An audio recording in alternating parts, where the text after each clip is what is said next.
Breaking, isa na ang naaresto. Kaugnay ng flood control mess matapos damputin ng NBI ang isang engineer ng Department of Public Works and Highways, DPWH.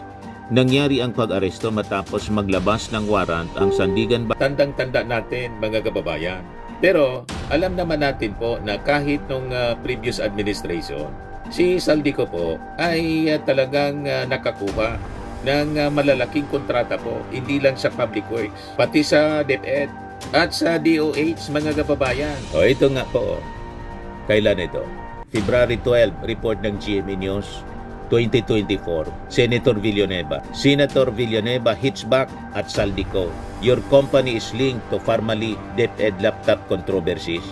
So hindi lang sa sa DepEd, pati sa Pharmaly, yung sa nagbabagang mga balita at pagtalakay sa mga isyu ng lipunan. Bulsa! Opinyon, banat at paglalantad sa katotohanan. Bulsa! What you see is what you get. You decide. Ito po mga kababayan, si Dante Maravillas. May nag-chat mga kababayan sa akin, isa sa mga nanonood sa ating mga vlogging. At tinatanong niya yung ating ating opinion. Bakit niya, Mr. Maravillas, yung inyong kababayan na si dating ako Bicol Party List Congressman Saldico, sa mga naging previous statements niya, lalo yung nilabas niyang video, paraan niyang nililigaw ang investigation ng ICI papalayo sa mga Duterte at mga kaalyado nito. Ano niya, Mr. Maravillas, ang tingin mo? Mamaya pag-usapan natin. Ito ay base din sa ating mga analysis, pananaw, and sa ating mga nasasagap na mga balita mula mismo sa mga investigations na ginawa ng ating mga authorities at base mismo sa mga hearings na ginawa ng Senado. Hindi lang ngayon, kundi yung mga previous hearings mga kababayan. But before natin pag-usapan, gusto ko muna kayong i-update ngayon kasi may breaking news. Yan report ng DCRH mga kababayan, ngayon pa lang, breaking news. Sabi diyan, breaking, isa na ang naaresto.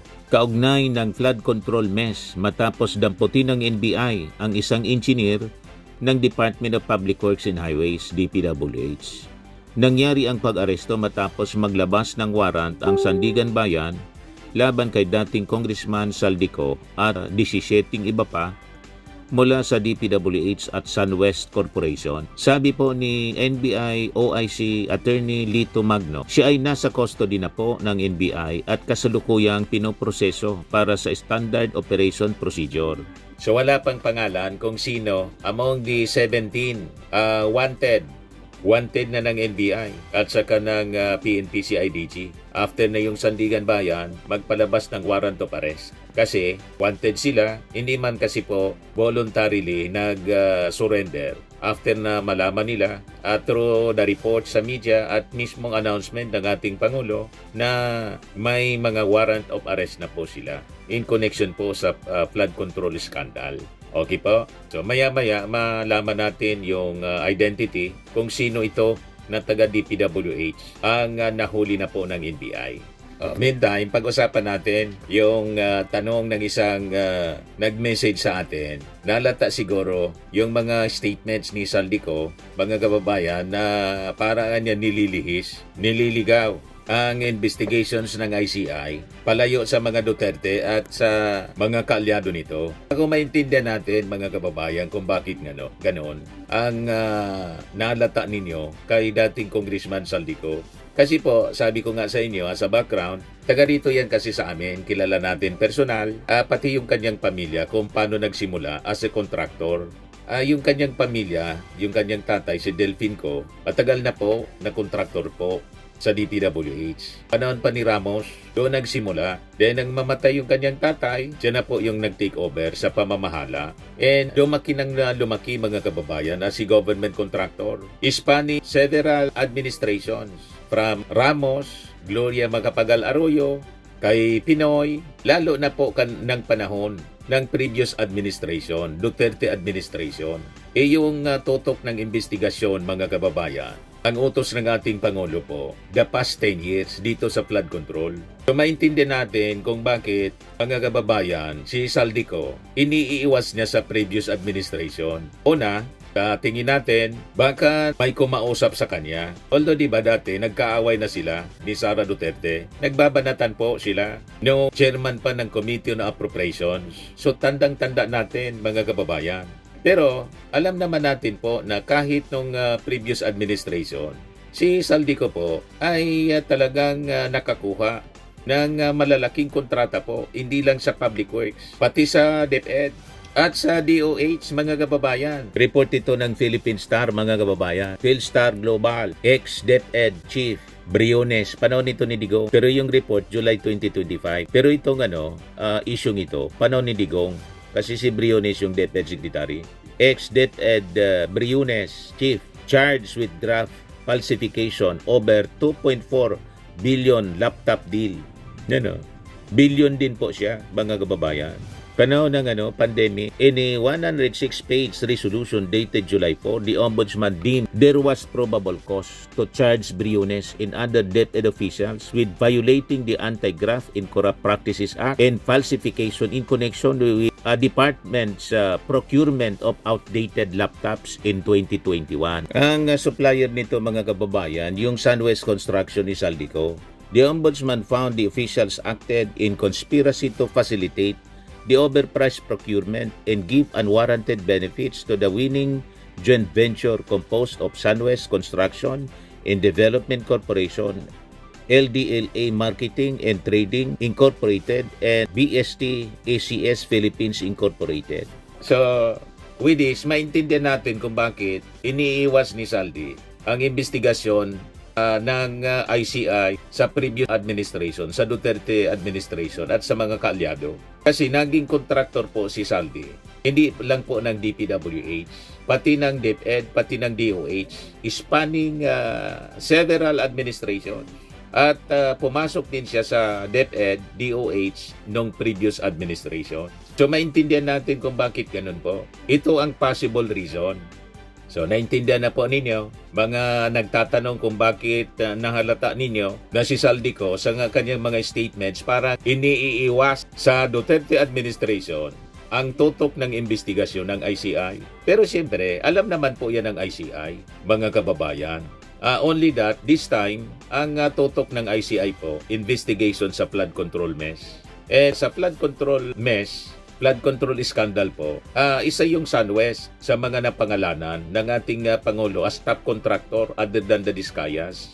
May mga iba pa, yung Centerways na barkada ni Chis Escudero, 15 top contractors, di ba? Yung mga na-mention ng ating Pangulo.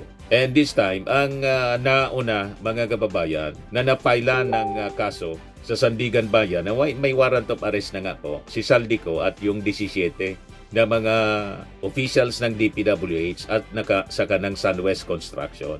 And this time nga po, may panawagan yung NBI at saka yung DILG, binibigyan si Saldico at yung 17 iba pang mga akusado until tomorrow to surrender. So naintindihan na po ninyo mga kababayan, maging si Sara po, nilaglag si Saldico, pati yung kanyang tatay, nilaglag ni Sara sa issue ng DepEd confidential funds. Gusto ninyong i-share ko sa inyo yung kwento niya ng Philippine Daily Inquirer?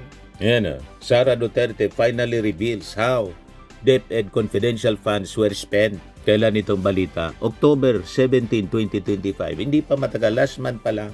Minsan ito talaga si Sara, hindi nag-iisip, nilaglag niya sarili niya. Inaway-away si Saldico. Pagkatapos ngayon, magkakampi na sila. Kasi napakalaking kontraktor ni Saldico. At maraming kontrata, hindi lang sa public works ang pinasok ni Saldico. Panahon ng kanyang tatay. Kinonfirm mismo ni Sara Duterte. Pero ngayon, iwan ko, nagkausap siguro. Dapatan niya tayong magkakampi. Kaya biglang nagsalita, mga kababayan, 3-part video yung nilabas mga kababayan ni Saldico. Kasi naipit po yung tao. Ito yung kwento. Confirmation mismo ni Sara Duterte.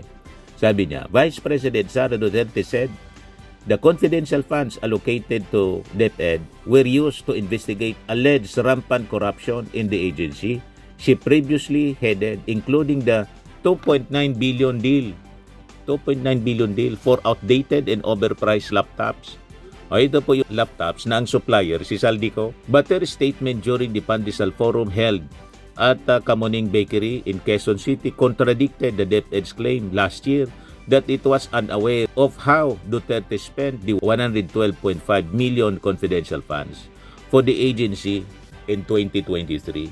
Sabi ni Sara, there were many reports of corruption inside the DepEd, not just in central office but also in regional office, sabi po niya sa Pandesal Forum.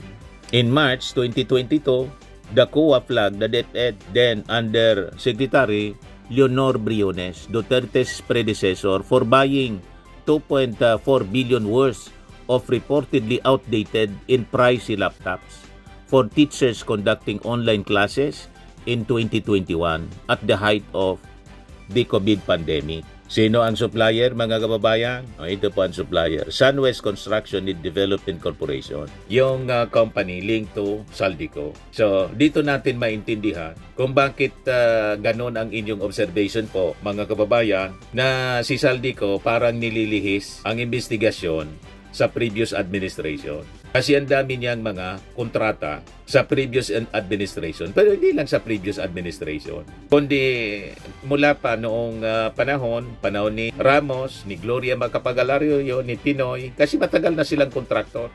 Panahon ni Digong at hanggang ngayon, mga kababayan, sa panahon ng ating Pangulong Bongbong Marcos.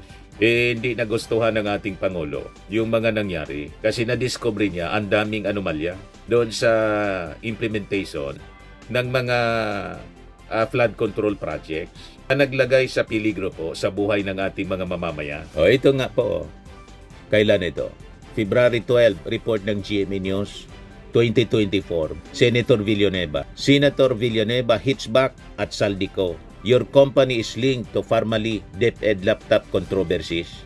So hindi lang sa sa DepEd, pati sa Farmally, yung sa DOH naman po. So basahin natin yung report dito. Sabi dito, Senate Majority Leader Joel Villanueva hit back at House Appropriations Committee Chairman Saldico as the word war between the two houses of Congress due to the controversial People's Initiative continues. Villanueva delivered a privileged speech during the Senate session after Co brought up last week an ombudsman case which the congressman claimed resulted in the senator's supposed perpetual disqualification.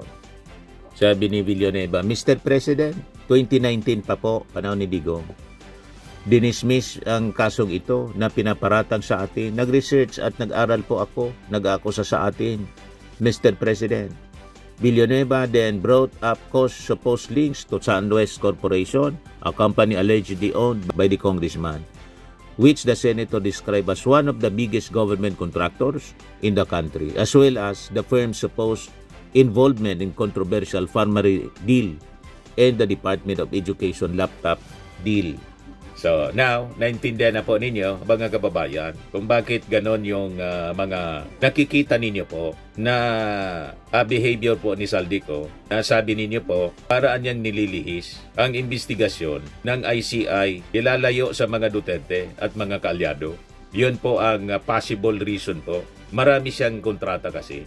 Hindi lang sa DPWH, kundi pati sa DepEd, pati po sa DOH. Nag-expand po siya ng negosyo.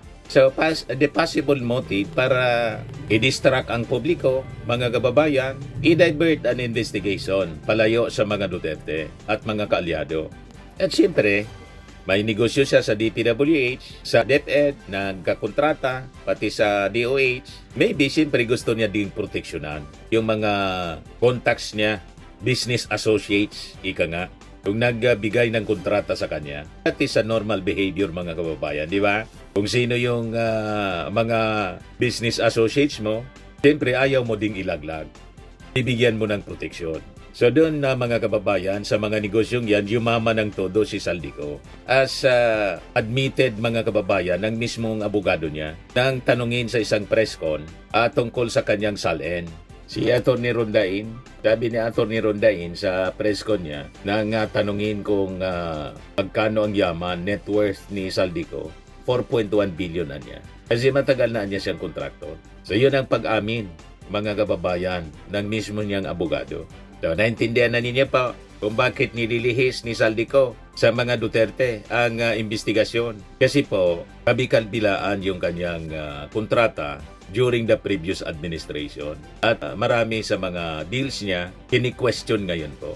That includes yung Farmally deal, that includes yung laptop sa DepEd. Pero siyempre ang pinakang malaki na questionable, ito nga po nasa flood control projects na nadiscovery mismo ng ating Pangulong Bongbong Marcos doon sa sumbong sa Pangulo. After ng kanyang suna na maya naman kayo.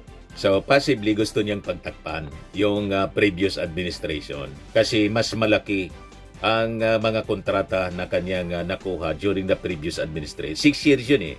Sa present administration, mga kababayan, 3 years pa lang po ang ating Pangulong Bongbong Marcos. So malinaw po na napakarami kasi yung pakinabang during the previous administration. Sana nasagot ko ng maayos based sa mga lumabas sa mga kwento sa mainstream media tungkol dito po sa mga controversy na kinasangkutan po ni dating Ako Bicol Party List Representative Saldico. Ito yung panawagan po ni NBI OIC Director Attorney Lito Magno.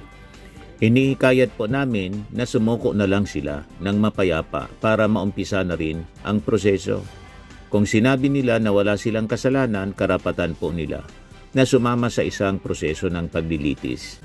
Ang warrant of arrest, lalo na po ang non-bailable, ay mahirap pong takbuhan. Mas maganda siguro na harapin ito head-on. Ngayon ang ating panawagan din sa ating kababayan na si Saldico. Magandang dumaan sa proseso po. Anyway, may magagaling ka naman na abogado. Firmax Firming and Lifting Cream, pinapahid po sa mga pulses in affected area. Mainam po sa paninigas ng mga kaso-kasuan. Ito naman po, Automax Radiant Serum. Sa mukha naman yung application, anti-aging po siya. You will look 10 years younger than your age. Sa mga cancer patients naman po, baka lang gusto ninyo itong itry. Naing siya red mixed fruit drink. Hindi mo po siya gamot, food supplement siya. Kaya lang, gawa siya mga kababayan sa goji berry. Yung goji berry, may anti-cancer properties. O ngayon, yung mga inquiries ninyo, dumiritso na lang kayo sa aming messenger sa Facebook para masagot namin agad. Ayos pa? Ayos na ayos niya, Mr. Maravilla. Sa mga nagana po ng malinis and spacious fitness gym, pumunta lang po kayo sa aming Colossal Fitness Gym. May Grab car rental din po kami. But anyway, ito po pala yung aming bagong product na binibenta online. I am worldwide amazing pure organic barley powdered drink mix from Australia. Negosyo to ng aking anak na architect entrepreneur Riz Maravillas. Ayan po. Kontakin na lang po ninyo siya, Riz Maravillas on Facebook. Ang mga health benefits niya, boost immunity, improves digestion, enhance energy levels, packed with antioxidants, prevent cancer. Ito naman po yung bago naming product na binibenta online. Eye Glow Serum, whitening po siya. Tingnan ninyo yung epekto sa aking anak na architect before and now. Yung mga inquiries po ninyo, dumiretso na lang kayo sa kanyang Facebook account, Riz Maravillas.